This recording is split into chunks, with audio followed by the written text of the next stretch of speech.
Hi there, my name's Curtis Metzger. I'm the head brewer here at Township 24 Brewing in Chestermere. Usually with the way we're running our operation, our brew day starts the day before with our milling. So that's where we're going to take the bags of grain and run it through our mill. We generally do this the night before just because it does take a little bit of time, and it's nice to come in first thing in the morning and get brewing right away.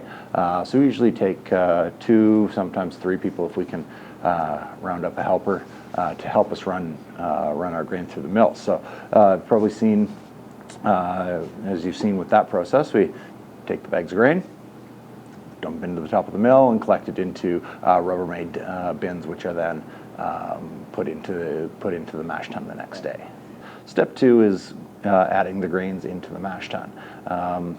Right now we are, as I say, we're using Rubbermaid containers and dumping it in through the manway opening at the top, and then adding water at the same time to get about a 3-to-1 water ratio mixture, and then hold it at our mash temperature. So generally I like to have my mash temperatures around 65 to 67 degrees, and then let it sit for about an hour.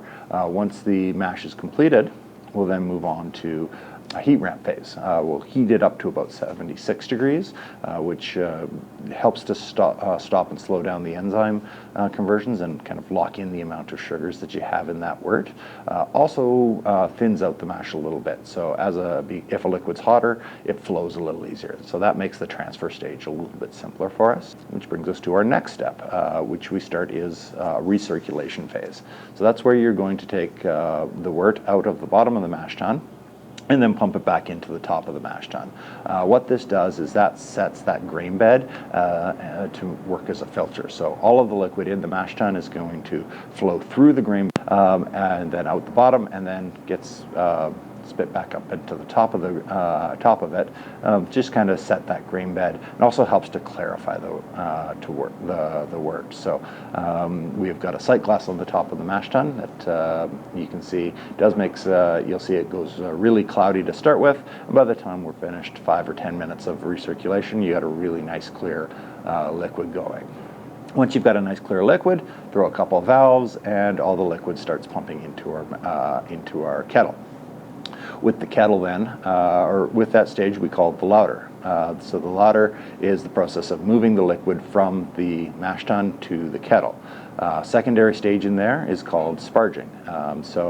The reason we sparge is we don't have all of the liquid that we'll need in the mash tun at that 3-to-1 ratio. You need a bit more liquid. So what we do is we add more hot water coming in at about 68 or 76 degrees. So as water is going out the bottom of the mash tun towards the kettle, new fresh water is coming in on top of the grain bed, flowing through the grain bed, and rinsing all of the residual sugars out of there and getting the most out of that grain as we can. We then boil for an hour. During this time, we're going to add our hops. Hops are one of the main reasons why we do our boil. The hop oils, which give us the bitterness, which give us the flavor and the aroma, they need those boiling temperatures in order to go into solution in the beer. So that's why we boil our beer. So if you add hops to the wort at the beginning of the boil, you're going to get a lot of bitterness out of it. You're not going to get a lot of flavors. All of those volatile flavor and aroma molecules are going to get driven off by the boil, but you're going to get that residual bitterness. If you add them later in the process, you're actually going to get a lot of the flavor and aromas and not much of that bitterness. Once we finish our boil, then we proceed to the knockout phase. That's where we take the wort, run it out the bottom of the kettle and through our chiller.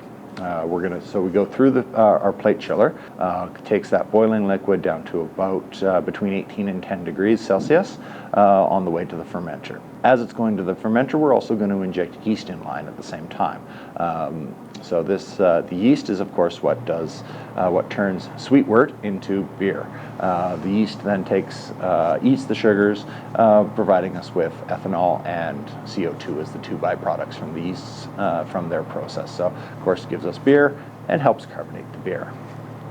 Different styles live in the fermentation vessels at different lengths of time. Something like an ale can be finished in, a week to 2 weeks, whereas some of the more fancy lagers can take up to 6 weeks to be in the fermentation vessels. It really all depends on the type of beer that you're making. So during the fermentation, again, we're going to be sampling it throughout the entire time, measuring the gravity of that beer to watch how much what the alcohol content is. Once the primary fermentation is done, we'll remove the yeast from the tank. So that involves hooking up a hose and either a keg or a yeast brink to the bottom of the bottom of the vessel, and we'll reuse that yeast into our next batch.